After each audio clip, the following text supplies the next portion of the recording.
So you're looking at all that 40%. No, I can't remember. Alright, if that's the case, why do you always phone me up the day before or the same day and always let me down? Every single week. It's not about letting you father. You want money, babysitters. You need to sort your life out.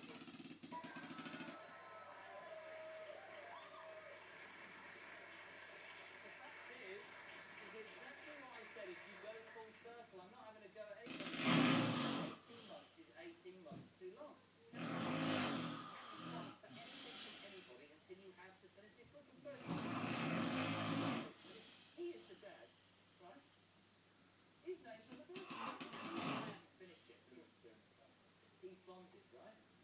If he isn't the dad, that would be devastating. He is, thank God, but this bloke hasn't had a clue, right, about what the truth is for 18 months. So it's unfair. That's the point. That's what I'm trying to say to everybody. Yes or no? That he was going to be there for him, but if he wanted to take roles for his father, then he should give him money for him. If he is said Has he given you, right, let me ask you something, young lady. How old are you? 19, Isn't that your love old? What things to your son? packet and nappies, wipes.